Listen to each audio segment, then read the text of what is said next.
Welcome to the show. I'm Mike Gastineau, and great to be with you on Iconic Sonics. And we have a guy who was a part of some of the last great Sonics teams that we saw before the team departed town. He is one of the most decorated players in Washington State high school basketball history. He is one of the great Oregon Ducks ever, and he had a great 12-year, 13-year run in the NBA. Luke Ridnour, who is walking around his place up near, I think up near Blaine, Washington, and keeping an eye on kids today. Is this what I hear you're doing these days? Is watching all the kids? Yeah, we got 6 boys, so keeping us in line. Wait. I says I gotta follow that up. 6 boys, no girls. You got 6 boys in the house? 6 boys in the house. Yeah, no girls. Oh man. Your poor wife. I bet that's keeping everybody busy all the time, huh? All the time. Yeah, it's pretty fun. It's a fun household, that's for sure. What's the age range, Luke? We got a 14-year-old, we got twin 12-year-olds, we got an 8-year-old, a 6-year-old, and a 6-month-old. Oh man, you guys are working. It's hard.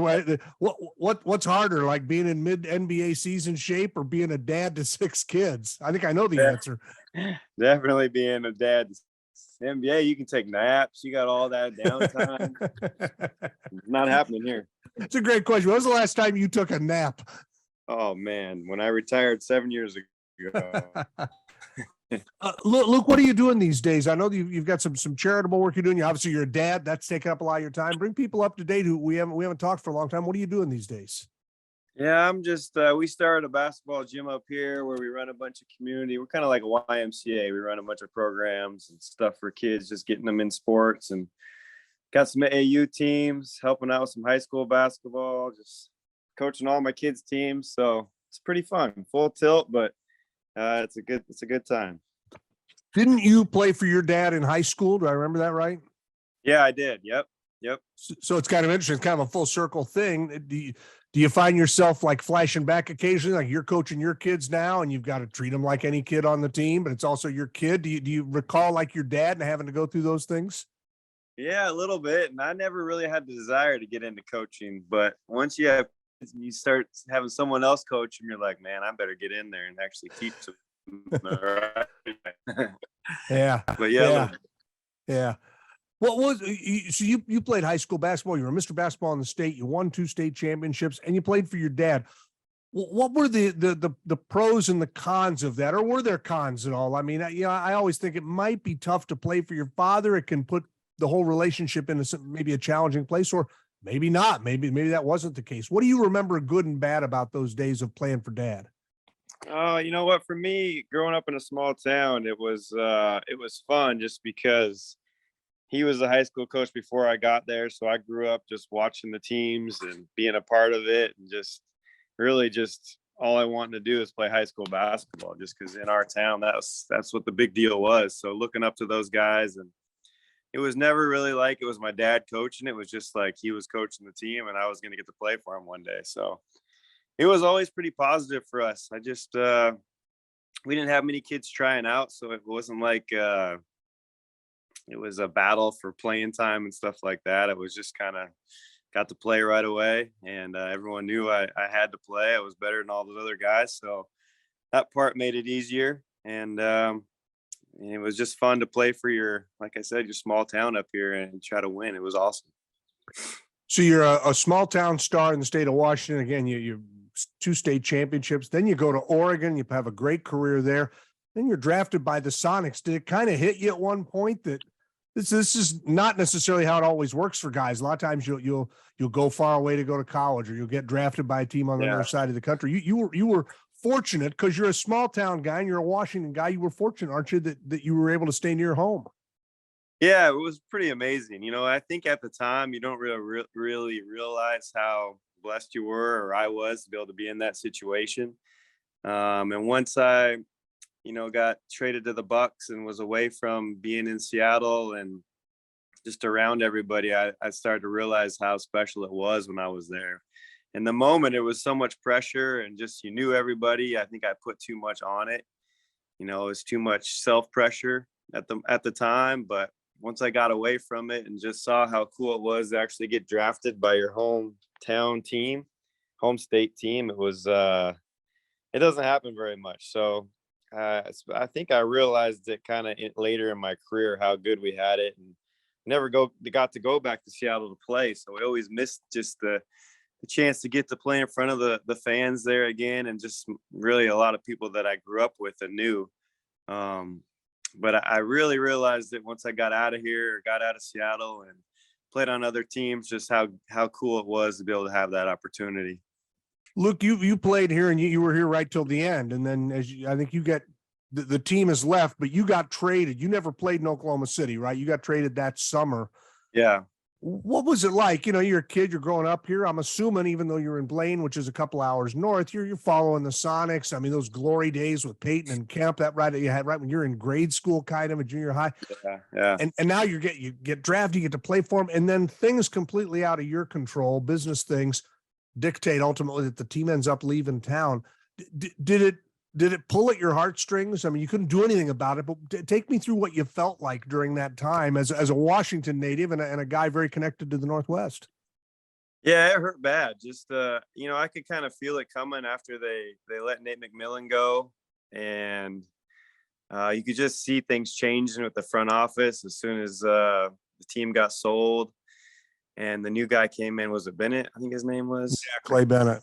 Clay Bennett. Yeah, you could just feel that whole last year, it just wasn't the same feel that it was the previous 4 years. You could sense something was changing and moving. And I think for guys that were on the team before, that had success with the team before those guys came, it was pretty painful just because you knew what we were trying to build. And all of a sudden their plan was pretty different than what was there before. And you knew the team wasn't going to be there. So it was kind of like we were on a ship that was sinking, and for me, I was just trying to get off of it and get somewhere I knew that would be better. So you welcomed then when they did the deal. I mean, you would have gone to Oklahoma City. You're a professional and you're making your living playing basketball, and things can be out of your hand. But did you welcome hey, I never had to play at Oklahoma City, I got to go somewhere else? Was that a good thing for you? Oh, 100%. As soon as I knew it was happening, I was trying to. I mean, you can only do so much, but I definitely let it known that I would like to get out of there and get a new spot. And like I said, it was a tough situation. It was probably the hardest year of my career, that 5th year in Seattle, just because of all the change that was happening. And, just new management, everything is different. So for me, getting out of there was a blessing, and seeing the Sonics leaving, I didn't want to go to Oklahoma City just because there was a lot of stuff going on, but it was tough to see the team go for sure. And you'd been through an interesting career arc. You'd come into the league, you'd established yourself. You played on that 04-05 team that we'll talk about in a little while. It was so good and got to within, a Ray Allen shot of getting to a Game 7 against San Antonio in the second round. And then you guys dip a bit, but you're a smart basketball guy. You've been around the sport long enough to know you had to feel like, okay, here comes Kevin Durant. Here comes Jeff Green. Yeah. You guys weren't real good in that 07-08 season, but you certainly could see it was going to get better, couldn't you? Oh, 100%. You knew it was. I think for guys that were there, like myself and all the other guys, they basically got rid of, except for Nick and I think. Yeah. So you could get a sense that they kind of wanted their own guys in there, and you can't blame them. That's the way the league goes. But you knew they were going to be good. You just didn't know how long it was going to take. And for someone like me that had been there, you could sense that they were going to move on anyway. So we on this show I guess it's been about 3-4 weeks ago now, because it was before the Lakers series, we talked to Jeff Green, and I hadn't talked to Jeff for years and years. And what was it like to watch a guy you played with who's still playing, and he's not on some ceremonial victory lap. He's playing big minutes for the world champs. What was it like to watch that series unfold and know that you had, Jeff, and you played with him? Oh, it's always fun. I've had a few of those guys, even coaches that are on like the Nugget staff, just to see. Aaron Gordon's another guy I played with as a rookie in Orlando. So just to see those guys. And Jeff's such a good dude, just to see, humble guys like that have kind of paid their dues, spent a lot of time just around different organizations, get a chance to play for a championship. You only can root for them. So it's just fun to see.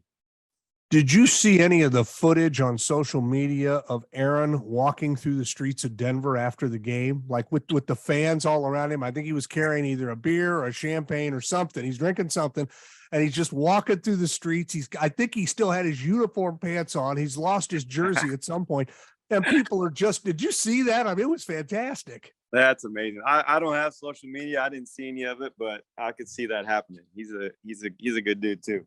Yeah, it was. I was happy to see Denver win, and not that I would have been unhappy for Miami, but Denver. And it's interesting, isn't how we'll see now if the game is going to change again. It seems like for a long time now we've focused on teams that can knock down the three, and that 04-05 Sonics team had a bunch of guys who could shoot from the perimeter. They almost looked like a team that was built for today. Yeah, and yet. Jokic makes you wonder if teams aren't going to, although go find the next Nikola Jokic. I don't know how easy a job that would be. You got any kids in your gym that look like Nikola? I like that guy. That reminds me like when Tim Duncan era, there's just nobody else like him. It's kind of the same thing with him. He's a one of a kind. And it'll be interesting to see how much impact he has on the game now from this point on, in terms of people either trying to find other big guys or just trying to play that way. But that I kind of stumbled into something there. That 04-05 team, they were a little bit like a today's NBA team, weren't they? I mean, you guys had a ton of guys who could shoot from the perimeter. Yeah, it was kind of the first era of that happening. I mean, the Suns were doing it. We were doing it. There was a few teams just shooting a lot of threes and playing fast. But the game has even changed more since then. It's more 5 out, everyone can shoot. Centers are shooting threes. We didn't have a lot of that when I was playing, but as far as guys just letting it fly and can all shoot, I mean, obviously we had Ray and Rashard, and two of the best of all time. So it was fun to be able to play like that. It's just fun to see the game evolve, and every year it seems like it gets better and better. You brought up Ray and Rashard, and we had one of our researchers named Corey Jackson came up with a great question for you. Who would win? It's a speculative question, which I know all guys like. Who would win in a game of 2-on-2 if everyone's in their prime? KD and Jeff Green or Rashard and Ray? Oh, that's tough. Yeah? I think that's tough. Both those guys, all four of those guys are great. So, but Ray and Rashard, those guys could put 50 on you pretty quick. I don't know. I'm going old school, taking the two old fellas. Yeah, you're gonna go with the guys you went with, yeah. And Rashard is an interesting guy, and I don't know if it's because of the era he played in or whatever. He can. I don't want to say he's the forgotten Sonic, but boy, I mean, he was so good and he's again another guy, one of those big guys that came in and could really shoot. He must have been fun to play with for a distributor like you, because you knew you were going to get your assist numbers with him. Yeah, he was awesome. Just I mean, one of the first that could post and just step out and shoot threes, and just. The thing about him, he was just so well-rounded. He could pass, he could do it all, and he was a great teammate. Like, he's always encouraging, always there, had your back. That's a guy that probably one of my favorite guys I've ever played with. So just getting to play with him was a lot of fun. Look, I was trying to remember, and it's been long ago now. You may not remember, although it happened to you. You end up at Oregon, and you have a great run there. You guys get to the Elite Eight. Once you get to the NCAA tournament a couple of times. Was Washington in the mix at all for you, or Washington State, or was it always going to be Oregon? How did your recruiting go, and did you consider any place else besides Eugene? Gonzaga, UW, and Oregon were my three finals. I visited Kentucky, but it came down to those three. UW was kind of in a tough spot with Bender. I didn't know if he's going to be back or not. Right. And then Gonzaga was really up and coming, but I always dreamed as a kid just to be able to play in the Pac. Back then it was a Pac-10, so that was kind of my goal to try to play at that level. And Oregon wasn't very good when I was coming through, but I just loved Mac Court when I went there, and just the feel of it. It was like Hoosiers for me. So I kind of was a big deal for me. So going down there and getting to play there, and I was going to get to start right away. That's what I tell kids all the time: go where you can play, because you only go through it once. So that's kind of what it came down for me. Mac Court is, I think, my favorite basketball venue ever. I've been in a lot of great venues, and no disrespect to any of the others, but talk a little bit about that building when it was loud and rocking, and it was old, and it was rickety, and it had a bunch of different areas. What was that place like to play in? I think you hit it. It's just iconic. I mean, I remember playing games there, Pac-10 games, when the whole would start shaking. They'd have to call a timeout to try to get the fans to calm down. And I mean, you're in the locker room, you can just hear people running up and down the court, you know, getting in their stands. It was just like an old house. It was just beat up and, like you said, rickety, but it had something about it. It was just, it got so loud in there and was so fun. And I got Pac-10 game there against a good team. There's probably no other place like it. And you get out of Oregon again. You had a great run there. You get out, and you're going to get drafted into the NBA.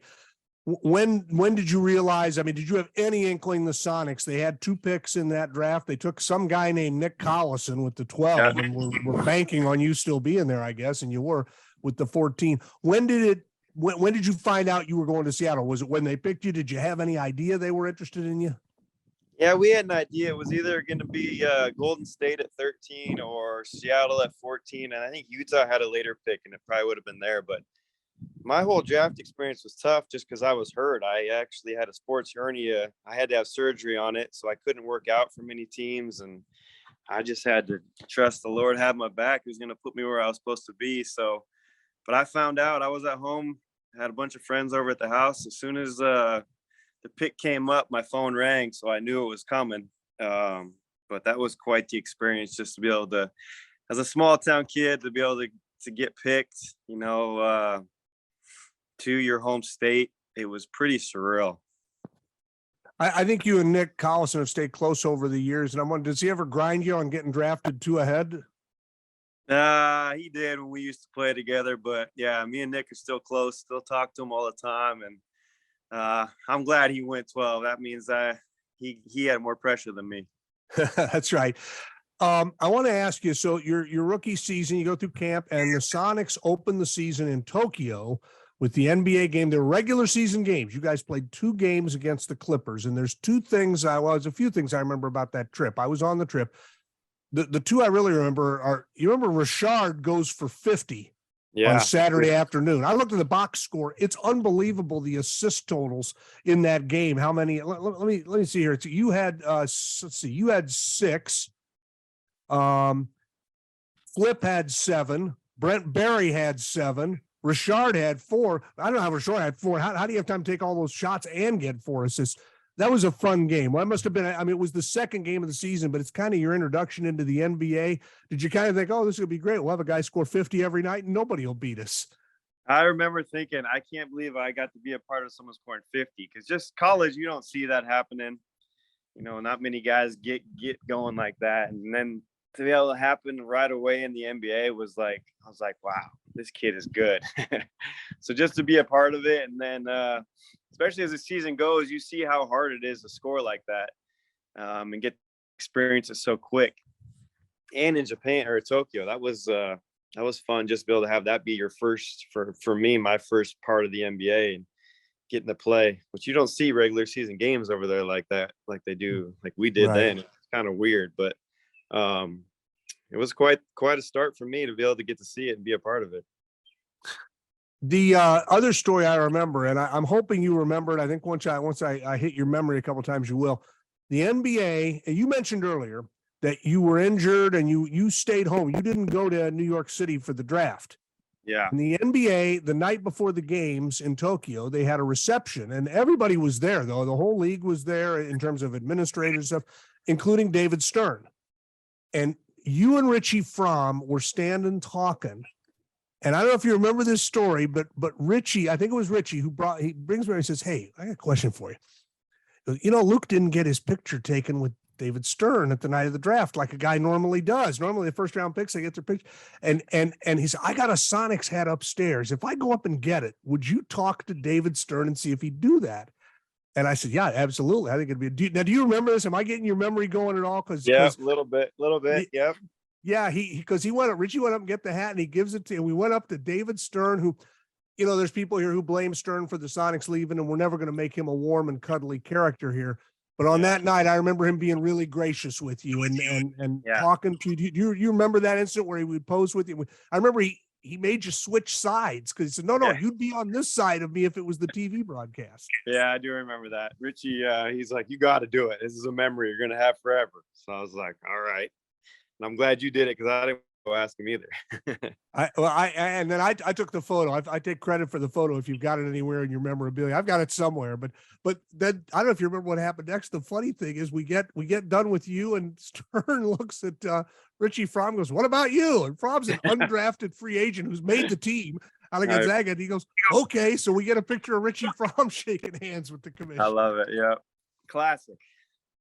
He was a good dude. I mean, he got a lot out of his career given where he came from. He was a fun guy, wasn't he? He could play a little bit at the pro level. Yeah, he did really well. Just a good guy, works hard. It's fun to see guys like that make it for a few years.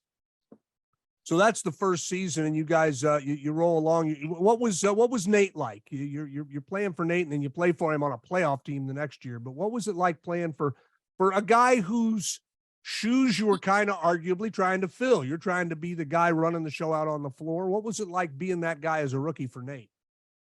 I really liked it just because he was hard-nosed. You know, he was tough. The thing about Nate that I always appreciated, I mean, I had a lot of coaches over my NBA career, and he was I had a few, but one of the few that held everybody accountable, whether you're the superstar or you're the 13th man. He treated you the same, and he held you the same rules as everybody else. And I think that's why he's had such a long coaching career. Is he just he treats everyone the same, and he knows what he's doing. And he's the guy that in 04-05 and really you guys put together a great roster, a great team, and you get off to an unbelievable start. I think you went 9-1 at the start of the year.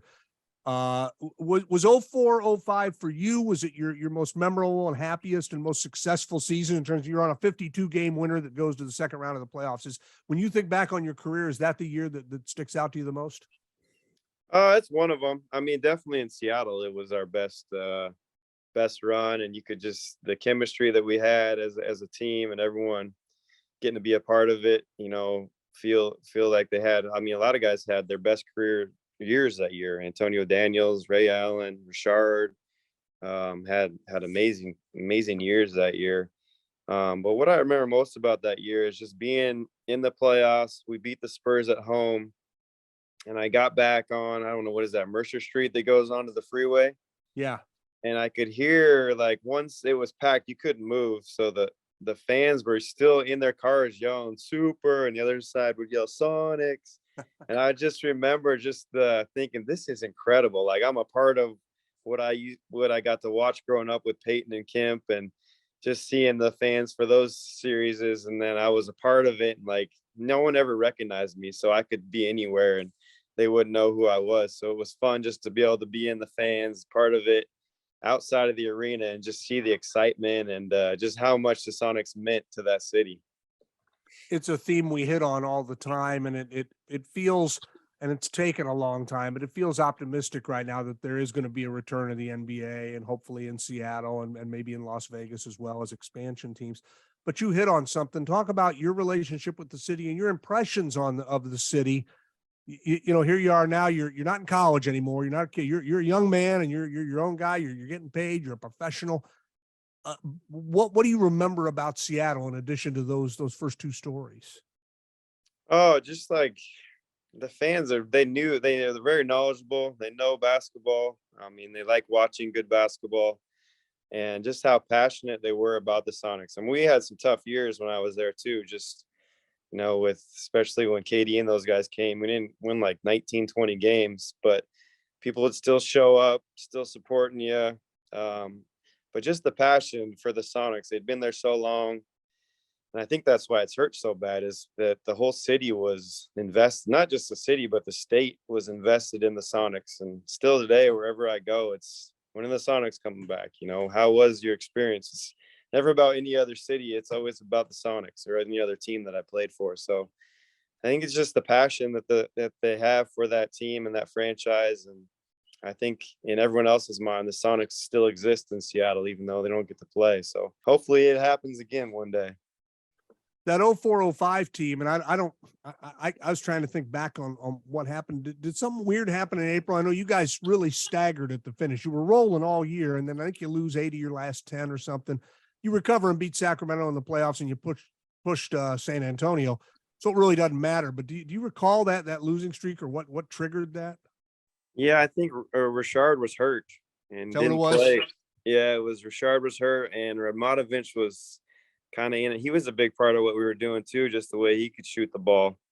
Both those guys were kind of just hobbling along, trying to make it to the end. So I think he rested them a lot.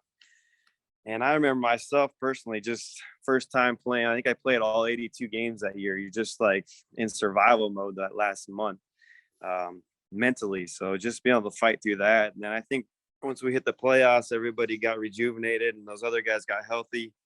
And we knew we were good. We just had to get going again. And you beat the Kings pretty easily 4-1 in the first round. And now you've got San Antonio, as you mentioned, they win 2 down there. You guys win 2 up here. And then you lose 1 down there. You come up here for game 6.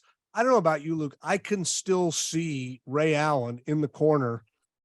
And it wasn't an easy, wide open look. Let's be honest here. It wasn't like Ray missed a wide open 3, but he got you're thinking it's Ray Allen. I remember thinking he's getting a pretty good look at this. Can you still see that shot in your mind? I can. I actually remember the play before it was Ginobili did his little famous Euro step, somehow got it up, and I think somebody tipped it in after he missed it. So I remember thinking we have this game because I think we were up. I can't remember exactly, but then I remember the out of bounds play. Ray got a great look at it.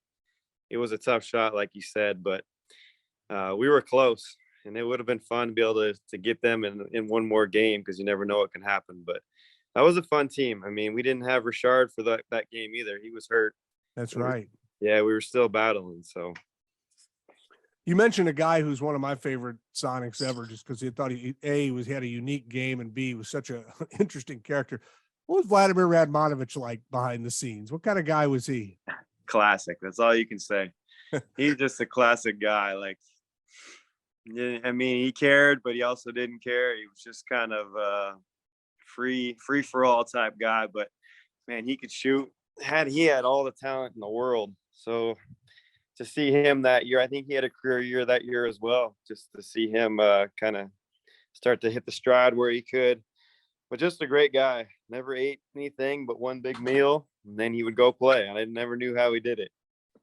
I remember Kevin Calabro hung the nickname Broadway Joe on him, and it was completely lost on Radmonovich because he hadn't grown up here. He didn't really know who Joe Namath was. But once Kevin did it, it's like, he looked like Joe Namath, didn't he? I mean, he just at a glance, you'd go, that looks like Broadway Joe. He's taller and thinner, but he looks like Joe Namath. That was an accurate call. It was really good. He was right on. That's Calabro, though. He's one of the best ever. Yeah, absolutely. We talked off the top about you've got a gym up there and you work with kids. So, I mean, I wanted to ask you what role basketball still plays in your life. And I'm guessing if you're doing this, it's almost a daily role, or certainly a regular role, that you're in a gym and working with guys. The game gets in you, doesn't it? I mean, the guys that succeed at your level, there's a love, right? That's really the only word that describes it. Yeah, for sure. I mean, you just spend your whole life into one thing, and for me, I just loved it. It was part of who I was and what I did. And, all my kids play hoops now, and I just always wanted to give back to the community that I grew up in and the kids around here. And up here, they closed down the YMCA when I moved here. So there was a big need for a gym and a place for kids to have the opportunity to play and compete. So we bought an old church and we turned the gym the sanctuary into a full court, high school size court, and put some side hoops on it. And yeah, we run leagues in it and tournaments and all kinds of stuff. So it's been awesome to be a part of it, and be fun to coach all my kids' teams and do some stuff with some of the high school kids around here and the high school team that we're in. So just being around it's been, like you said, you can't get it out of your system. Well, and it's, we talk about people wanting to give back to the community. That's amazing to be able to, I mean, I know you're a thoughtful guy. I know Christianity is a very important part of your life. For you to be able to go home and to say, okay, I did very well as a basketball player. I made a lot of money, and I'm going to take some of it and directly impact the kids. I mean, how much satisfaction does that give you some nights where you're sitting around going, okay, this is why I'm here? Yeah, it's definitely it. My wife is amazing too, and she's good at helping organize everything. And she was an athlete as well that played volleyball at Central Washington. So for both of us, just to be able to be around sports and kids, and that's kind of what our heart is around, is just kids, to be able to have them have the same chance that we did to be able to play and compete. And you just learn so much from sports, more than just wins and losses and, making it to college or whatever it is, just the life lessons you learn from it. It's been fun. And, that's like you said, why I'm here and why I'm back in this community up here. And is this all under the umbrella? I know the foundation you've got is called Ridnours Kids. Is this all part of that, or is that other things that you're doing in the community? Yeah, it's all under that. We also, we do a bunch of stuff where we give away clothes and food, and we do haircuts for kids for free, and just give them all school supplies. We just try to do everything we can for this community to help it be better and help the kids in it. But mainly it's the sports is what we do a lot of. And the other stuff is just kind of every year or two, we'll do some giveaway stuff. What kind of coach are you? Are you demonstrative? Are you a guy going up and down the sidelines, letting people have it? Are you thoughtful? If I came to see one of your teams play, what am I going to see on the sidelines out of Luke Ridnour?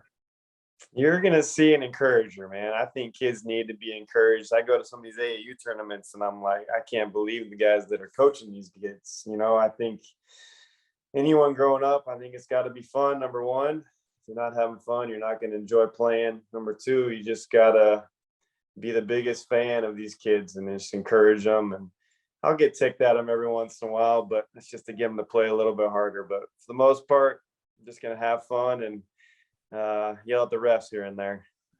Yell at the refs here and there. I mean, that's ingrained in anybody, right? You can't really coach and not yell at the refs.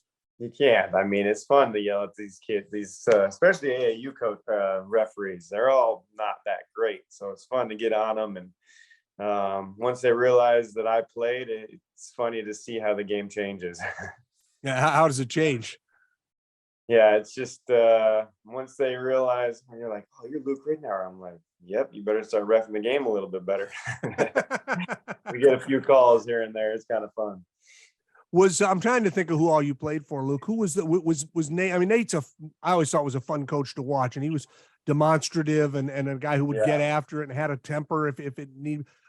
Was he the most like that, or are there other guys? Who else? I'm trying to think of who else you played for that would be like him.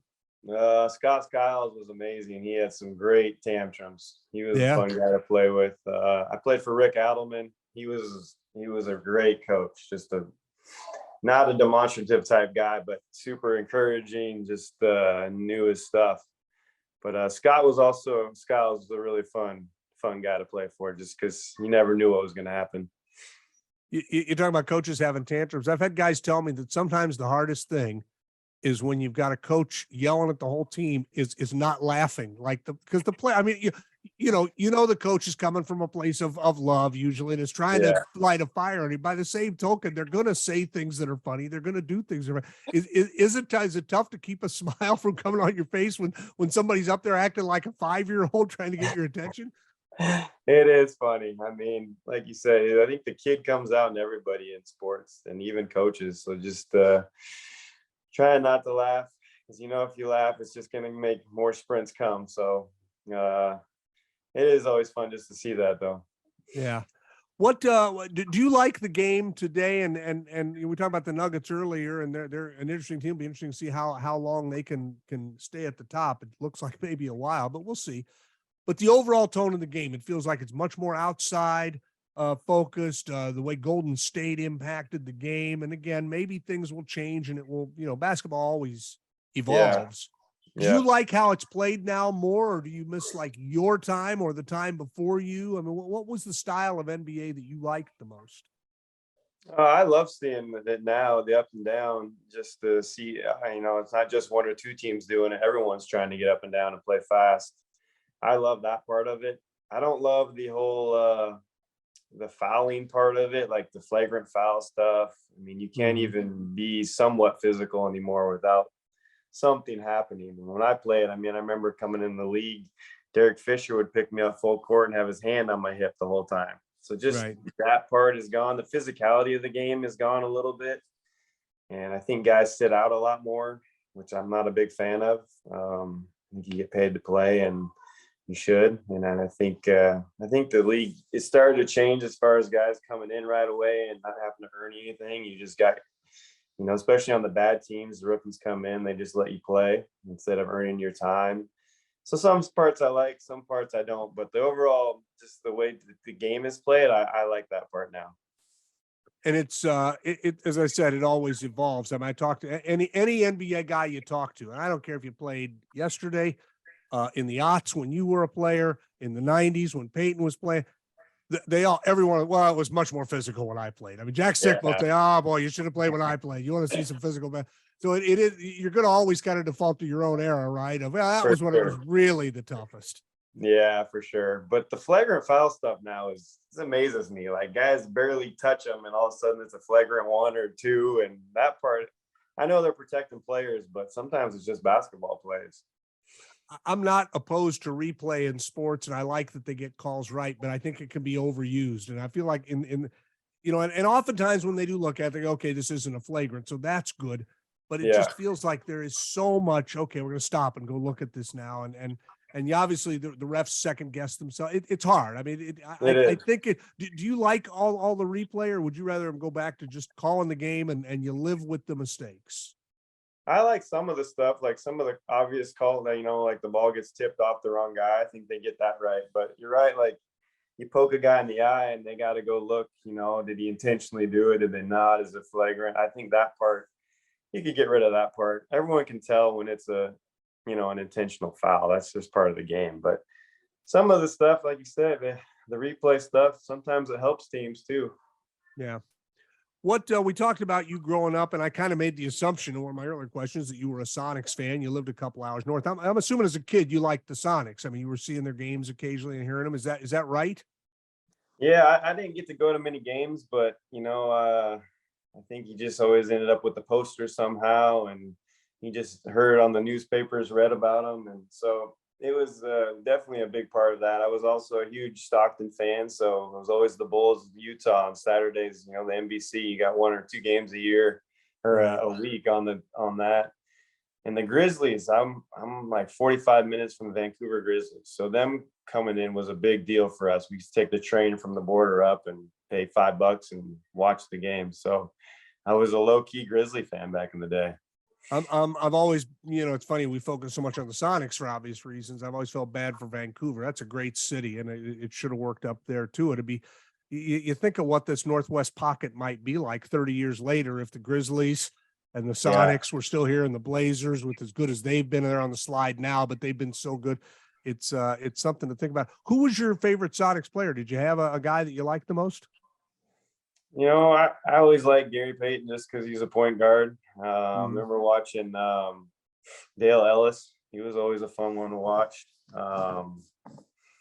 Those two are probably my all-time favorite. I mean, everybody loved Scheffler around up here too back in the day. Just sure, the hardworking big fella. But those guys, I actually remember one of the only games I went to, the X-Man was the big guy. He was the dominant Sonic back in the day. So that guy as well. Now, X-Man once choked a guy, so he might tell you it was more physical when he played. Oh, for sure he would. Every year it gets a little tougher and tougher. That's right. Hey, what would it mean to you? You played in Milwaukee, you played in Minnesota. And I want to get to the end of your career because it's kind of fun to talk about. I don't know if you thought it was fun. I seem to recall you saying it was kind of funny. What would it mean to you to have the Sonics get back up here, to have a franchise that you gave 6 years of your life to, and you're identified with it? You had a lot of fans here. You talk about riding out of the game and sitting on Mercer Street in traffic, listening to the fans. What would it mean to you personally to have the team get back? It'd be awesome. Now that I have kids too, just to be able to let them experience an NBA team and root for a home state team and take them to games. I mean, I've taken them to a few, but like we went to Phoenix to watch a game.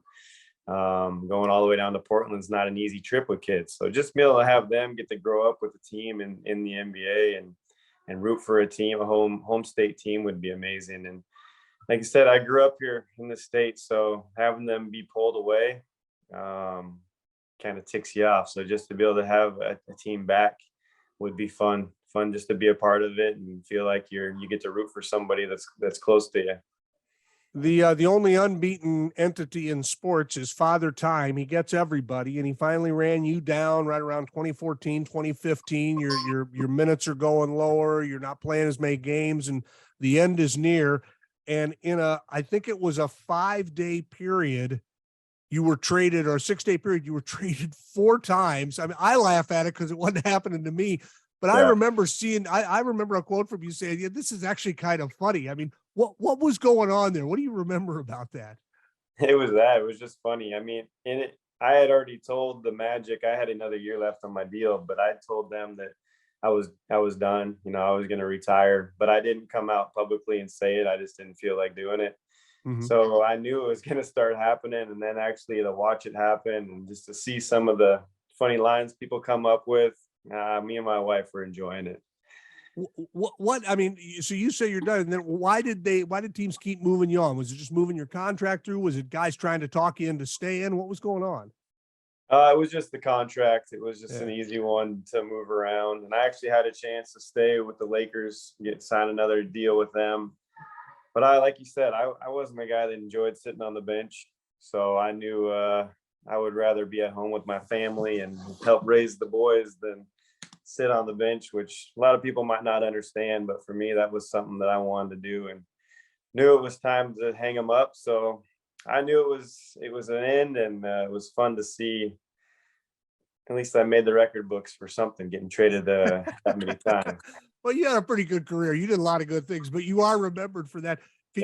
How's your memory? Can you remember the deals, who you were traded for a single guy each time? Can you remember the deals or the order of them? Or I've got it in front of me if you can't.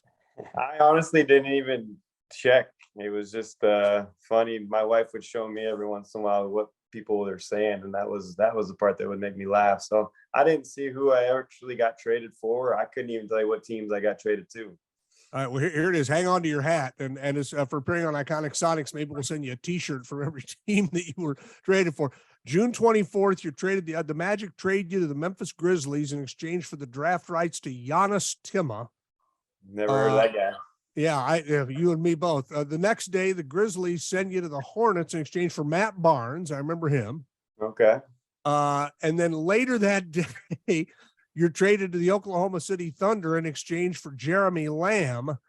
And you actually, good for you, you stuck with the Thunder for 3 whole days. There we go. And then on the 30th, you're traded to the Raptors. They sent you out of the country by now. You're going to Canada along with cash considerations for the draft rights to Tomislav Zupsik. Nice. I do remember the Raptors calling and asking me what I wanted to do. I do remember that one. And did you tell them I don't want to come to Canada? I'll tell you. Nothing against Canada. I was not going out there. I mean, I'm so close to Canada. It's not a big deal, but I was done. Luke, it's fun catching up with you. You were a big favorite down here. You were on, as I said, the last really great Sonics team up to this point, that 04-05 team. You played with some legends. It's fun reminiscing with you, and it's even better to hear of how you're spending your time these days with a great big family, and the amount of stuff you're giving back to the community up there. It just sounds amazing. Good on you, man. That's fantastic. You seem like you're in a pretty happy place these days. Yeah, I am. I appreciate you guys having me on and all you're doing, and hopefully you get to see some Sonic games here in the future. When we do, you got to come down and see some of them. I'll be there. I will be there. Well, I'd say I get you tickets, but I can't get 8 tickets. I can't get you, your wife, and all the kids. So you're on your own, man. Good luck. Yeah, we'll have to get a suite somehow. Thanks, Luke. All right, appreciate it. Thank you. Luke Ridnour, our guest on Iconic Sonics.